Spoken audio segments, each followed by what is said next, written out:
So, makikita kayo sa YouTube. Okay lang ba guys? So gusto ka dami kasi nag-request na ano, kasi hindi sila maka-attend. Yung may mga binagyo, mga walang kuryente. So i-record mo sir para makasunod sila. Kaya pagka next ano, maka-attend sila at least masundan lang. So yun no. So pag nag-end siya sa A, so tinanggal natin yung lahat yung da is tatanggalin natin. Ang dictionary form is may mga da yan, tatanggalin yan lahat. No? So, ang maiiwan na lang is yung isang yun, may mga dumating na welcome kayo diyan. So, yung yung titingnan niyo is yung vowel. So, dito naman is tsak, yung naiwan. So, pag nag-end siya sa tandaan niyo palagi to at saka u, no? Itong dalawa lang. So, at saka u, pag nag-end siya niyan, idudugtong mo is ayo. So ito, tinanggal yung da, naiwan yung tsak. Plus ayo, maging tsa, gayo. So hindi siya tsak ayo, magiging tsa, gayo. Okay? Nag-feedback ba ako? Hindi naman sir. May nag-feedback sa akin. Parang, yes, teka ha. Pakimute lang muna yung ano niya. Ako mag-mute ha. Teka lang. Sino ba yan? Okay, nakamute na lahat, no? Kasi may nag-ker, gano'n. Dito sa akin. So, ayun, tandaan nyo ha, yung a at saka u. So, idudugtong mo palagi is yung ayo.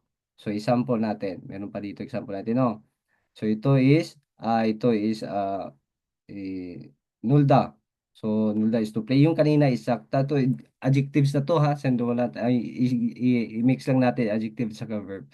So, ito kanina is small, no? Maliit. Tsakta, tsagayo. Nomo tsagayo. Igo, nomo tsagayo. Sobrang liit nito, hindi pwede. Ganun. So, maggagawa din tayo ng sentence. So, dito lang muna tayo mag-i-explain. So, nulda. So, nulda is to play. Nura. So, tanggalin natin yung da. So, maiiwan niya is null. Okay. Null. So, ano to? Yung consonant niya is, vowels niya is O. So, sabi niya kasi is pag nag-end sa at saka O, yung vowels wala tayong consonant. So, hindi naman to consonant, vowels naman yung ibig niyang sabihin. So, nag-end siya sa O. So, yung vowels niya is O. So, idudugtong natin is ayo. So, dyan kayo mag-base sa vowels natin. Yan, O. So, nag-end siya yung vowels siya nag-end sa O. Yung pinaka-last na syllables, no, nung sinundan niya, pag cancel sa dito ka mag-base. Halimbawa, dito no, dalawang syllables na to, no? So, hindi ka mag-base dito sa una, hindi dito sa sinundan ng da. Gets nyo? So, pag tinanggal mo yan, dito ka magtitingin. Tinanggal mo yan, dito ka titingin. Pag tinanggal mo yan dito. Pag tinanggal mo to, dito ka titingin. Hindi ka titingin dito sa pinakauna. Okay? So, halimbawa ito, null da. Tinanggal da, naiwan is null plus. So, nag-end yung vowels niya sa U. So, idadugtong natin is ayo. So, nagiging plus ayo, naging no, l, ayo. Nol ayo, pero i-combine natin ito is silent. So, magiging no, ra, yo. Nora. Chingurang. Alam niyo yung rang, connecting words, yung and. Ako at aking friend. Ako at saka yung friend ko, chingurang. Chingurang Norayo. So nag-play kami kasama yung friend ko. Chingurang Norayo. So Chingurang Norayo. Ah, ano pa yung mga basta play or to have fun, no? Yan, Nora. Nugurang Norayo. So Nugo is sino, 'di ba? Nugurang sino yung kalaro mo or sino yung kasama mo nag have fun or sino yung kalaro mo halimbawa sa may mga play or undong, no? Nugurang Norayo. Oh. So patanong siya yung you ha, so sa end pag pinataas yung yung tone mo, nugurang Norayo. Sino ba yung kalaro mo o sino yung kasama mo nagpunta doon nag-have fun? Nugurang Norayo? Norayo?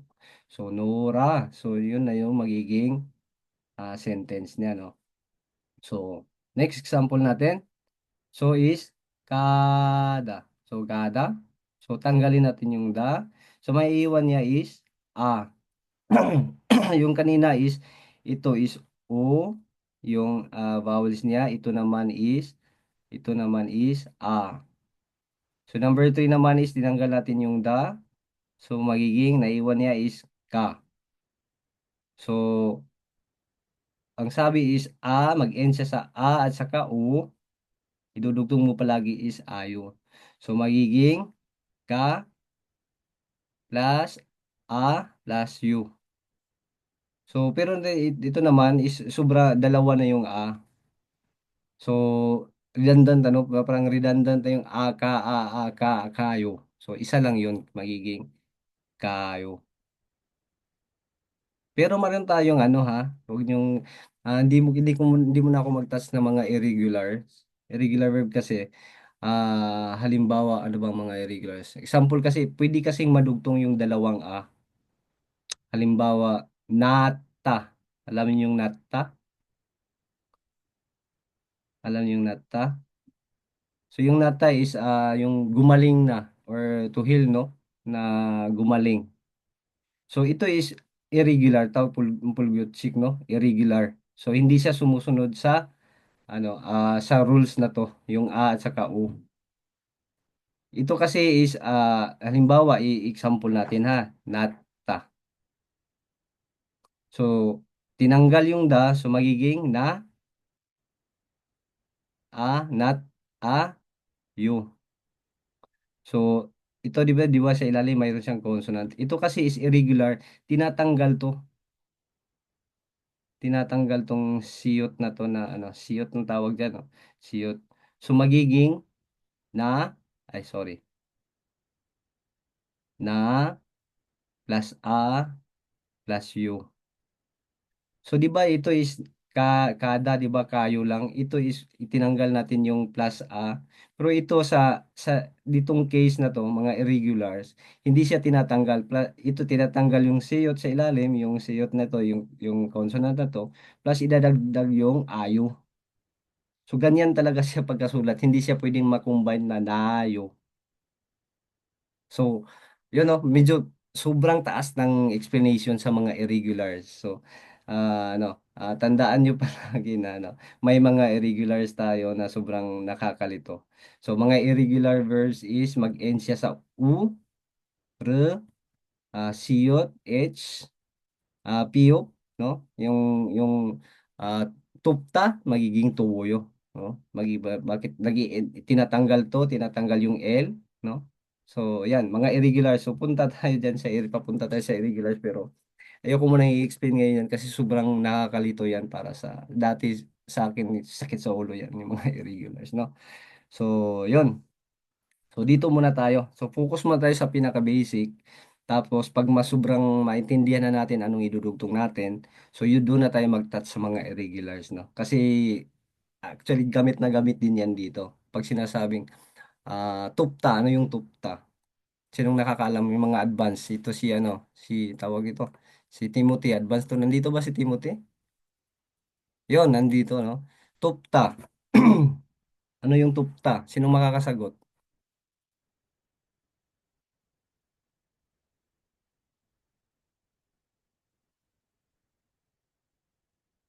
Tupta is chuo. Tupta, chupta. So, mamaya i-explain natin yan. So, mga natin. So, mga piyok na mag-change siya. Uyo, chuwoyo, tuwoyo, kapyowoyo, ganun. Okay. So, dito muna tayo. So, so magiging pag-cancel sa plus kada lang na iwan, no? So, plus ayo. So, kasi nag-end yung vowels niya sa so idudugtong mo is ayo. So, ka, hindi na kaayo, kundi kayo. O di kayo. So, pag sinabing o di kayo. So, o di kayo. So, pag sinabing, halimbawa, sijang kayo, pupunta ako ng market. Or, samusil kayo. Or wajangsil kayo. So, pag sinabi mo sa ah, Tim장님, 잠시만요, 화장실 가요. So gano'n, no? So, magagamit mo to kayo. Pupunta ako ng 화장실 갔다 올게요. Gano'n yan. Pag magpapaalam. Pag halimbawa, 가도 돼요. So, iba din yung ano, pwede ba akong pumunta ng CR? So, ang daming grammar na itatouch natin, no? So, ito na yung magagamit natin lahat. Yo, yo, yo. 어디 가요? 화장실 가도 돼요? So, pwede ba akong pumunta ng CR? Sabi ko, busan ka puwasoyo? Nakapunta ka na ba ng, ano? Nakapunta ka na ba ng busan? Kapwasoyo sa ibang, ano din yon grammar, no? So, yon. So, gamit natin lahat yung you. So, kaya kailangan natin i-master to. So, next naman is uda. So, u at saka da. So, tanggalin natin yung da. So, may iwan niya is u na lang. So, palagi nyo tandaan yung mag-end sa a at saka u. Yan. Dito, O. So, idudugtong mo palagi is ayo. So, O plus A, ayo. So, magiging U. O plus A plus U. So, ganun, no? Magiging wayo. So, bakit siya nagiging wayo, no?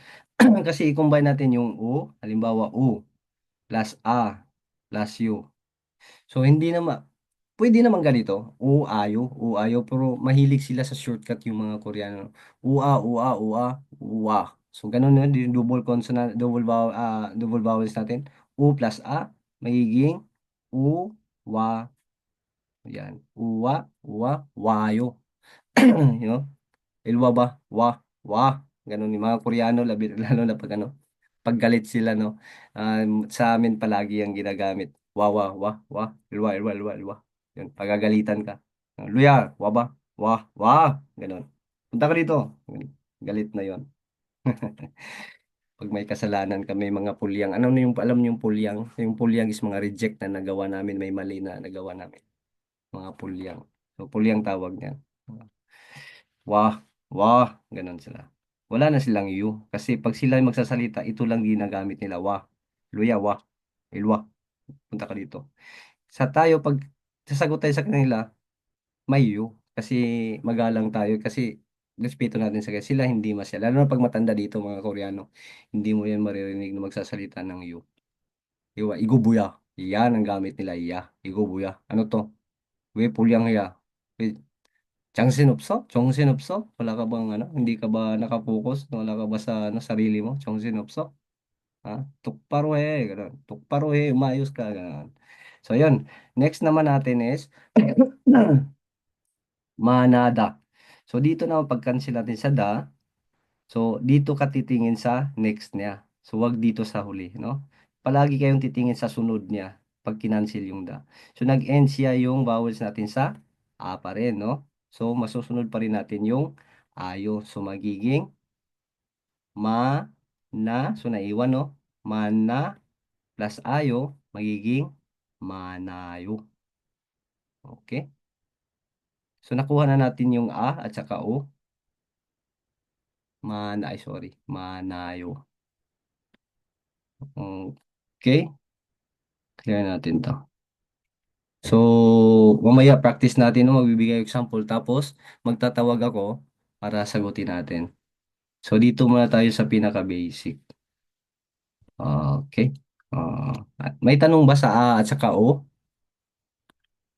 Dito lang muna tayo, huwag tayo mag-touch sa ibang ano, para masundan ng iba kasi nakakalito pa siya. No? Pero, magbigay pa tayo ng maraming example para ano. Ito namang number 2, O, ito. Yan, no? Yung kanina is ayo. Ito naman is, halimbawa, wait lang. Ito. So, ayo yung kanina, idudugtong natin pag nag-end siya sa A at saka O. So, ito lang yung palagi tandaan. Pag nag-end siya dyan, ayo. Pero pag nag-end siya sa ibang vowels, halimbawa ito, O, I, O. Ito is U, no? I. So, hindi siya nag-end sa A at saka O, no? Hindi siya nag-end dyan, ganyan. So, ito naman is, iba naman to. O. So, pag nag-end siya sa O, Yan. Or E. Okay, okay, last 10 minutes na naman tayo, winarningan natin ni Zoom. Tapos ito, U. So, hindi siya nag-end sa ganito, no? So, idudugtong natin is uyo. Uyo. Ito. O, yo. No? O, yo. So, halimbawa, ito. So, yun nga, no? So, pag nag-end siya without A at saka O, U yung idudugtong natin. O, U. O, U. O, U. So, to example natin number one, so tanggalin natin yung dice, yung dictionary form, lahat tanggalin natin yan. Yung mga da. So, focus ka dito sa kasunod niya, no? So, ano ba yung vowels na nag sinundan niya? Is O. Ganun. O. So, anong gagawin natin? Idudugtong natin. So, ang maiiwan niya is mok. Mok. So, plus oyo, magiging mogoyo. No? Mani mogoyo. Kumain ka ng marami. So, ganyan. Mani mogoyo. O sagwar mogoyo. Kumain ako ng apple or banana mogoyo.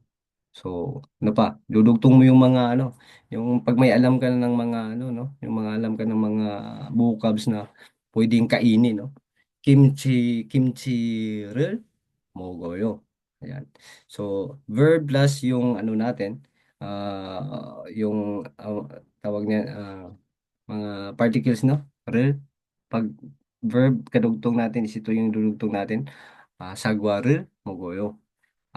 Banana mogoyo. So, yun. So, darating din tayo dito, no? Sa mga no? So, yun. So, next natin, ito. Next natin is IPTA. Ito guys ha, tingnan nyo ito is PUP. So, irregular to siya ha. Pag mag-end sa PUP is irregular. Pero, may mga nag-end sa PUP na hindi sumusunod sa irregular na form no, rules niya no. Katulad nito, matigas din ang ulo nito eh. Hindi sa sumusunod kasi pag PUP kasi mostly wo. Halimbawa, bigyan ko kayo ng ano. Ano ba? Halimbawa, kapyupta. Alam niyo yung kapyupta? Ay, sorry. Sinong nakakaalam? May bonus. May bonus, may ano. Ka, tapos, kap, masa, kapyupta. Ito, nag-end siya sa piyup, no? Piyup ang tawag niya, no? P, no? Yan. Ito siya is, nabilong to siya sa irregular. Pulyutsik yung tawag, no? Kapyup, ta. So, pag tinanggal yung da, ito is nag-in yung consonant niya sa piyup, no? So, tinatanggal to, ginagawa to yung, ginag, pinapalitan siya ng kapyup plus uyo. So, magiging kapyo woyo, no? Kapyo woyo. Or tupta, no? Yung mga ano. So, ito siya yung mga irregular. So, magiging, tanggalin ko ha, ka, tapos magiging kapyo, wait, woyo.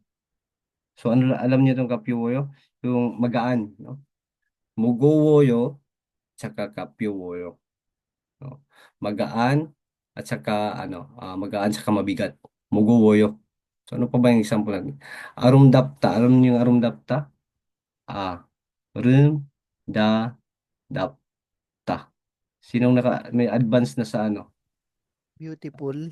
Oh, yon, beautiful. Yon, no? Sino nakasagot may bonus sa akin? Gcash pakibigay. So, arumdap, tapos tinatanggal to. So, naiwan niya is piyuk, no? Ito is irregular.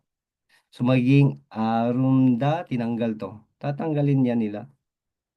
So, hindi siya maging arumda buyo. Ang hirap kasi siya bigkasin. Arumda buyo, arumda wo. Magiging woyo, arumda woyo, arumda woyo. Arumdapta, arumda woyo. Ayun. So, darating tayo dyan. Okay, ang dami niyan. Ang dami niyang mga irregulars. So, yun. So, IPTA is to wear, no? So, suotin. So, iba din, ibang counting sa ano ha, ibang verb sa pagsuot ng medyas, pagsuot ng sombrero, pagsuot ng ano, marami yan. Marami yan. So, kailangan natin i-memorize yan, no? So, pagsuot ng singsing, relo, sa necktie, iba yung hindi yes, siya ginagamit yung IPTA, no? So, hindi siya ginagamit. So, maraming gamit, no? Maraming tawag sa pagsuot. Sa pagsuot ng sunglasses, pagsuot ng sombrero, lahat, no? Sa pantalon. So, iba-iba yung gamit nila. So, marami pa tayong i-memorize, no? So, alam na tayo. 4 minutes pa. So, biglang mawala kasi ito, no? So, ayun. So, ita. So, tanggalin natin yung da. So, ano ba yung naiwan niya na vowel? So, E. No? E. Kasi I, da. So, ipta. Ipta o ida. Ipda. Mostly kasi pag kasunod niya yung da is sinundan ng ito is consonant, magiging ta. Mukta, ipta, anta. So, pagka naman, hindi siya kata, kada. Minsan na sound siya is da. Sada. Hindi siya sata. Sada. No? Yan. Okay. So dito na ipta. So tanggalin natin yung da. Plus yung naiwan niya is ip na lang. Ip plus oyo. Kasi yung vowels niya is i. Hindi siya a at saka u. So pag hindi siya nag-end dito a at saka u. So yung vowels natin is i. Di ba? So dito kayo mag-focus sa sinulan niya. So yung ano niya. Yung vowels niya. So i. So i yung sundan niya. Idudugtong natin is Oyo, no? Hindi ayo, oyo. So dalawa lang yan eh. A at saka O. So pag hindi siya nag-end sa A at saka U, ito yung O is ay teka. O, ito is O. Oyo. So pag hindi siya nag-end sa A at saka U, idugtong natin si Oyo. So I plus O magiging ip ip Oyo. So hindi siya ip Oyo pagbasa ha. So magiging I Boyo. Iboyo. Yan, Iboyo. Iboyo. So, ganyan siya. Pero yung spelling niya ganito. Pero yung pagbigkas mo is ganito na siya. So, Iboyo. Ah, alam niyo yung jamba jacket? Jambaril Iboyo. Sinuot ko yung jamba. T-shirt는 Iboyo. So, ano, sando Iboyo. Ganun. Jacket Iboyo. So, isusuot mo yan. So, yung sa sapatos naman, sino? Sino? Sino? Tama. Sinbaro, sino. So, iba naman iba naman yung tawag nila sa pagsuot ng sapatos. Hada. So, ang hada, hada ata is sombrero. Sombrero ba? Hada? Hmm. Check natin. So, ako din nakalimutan ko na yung mga gamit na ganyan. Okay. So, next natin is soda. Soda. Soda na ano. Soda na last 1 minute na lang. Okay. Balik lang tayo. So, soda. So, tanggalin natin yung da. So, yung naiwan niya na vowel is O. Malaki siyang O. Oh, yeah. So, hindi siya A at saka U. Ito naman is O. So, hindi siya na follow dito. So, ito lang is ayo. Pag hindi siya na follow dito, ano idudugtong natin? Oyo. So, tanggalin to. So, naiwan is so. So, maging so oyo. So, hindi siya no. So plus oyo. So, soyo lang. Soyo. Soyo ba? Tumayo ka. Suba. Suba. Subak. Yon. So, I hope naintindihan guys ha. So, dito naman sa next is, nako, 1 minute na lang. So, Mashida. So, pag ayun, tanggalin na tong, okay. So, mag-i-end na to guys. So, parang mabitin tayo dito. So, mag-send lang ako ulit ng ano, tawag ito. link para ma-explain pa natin. Tapos, hada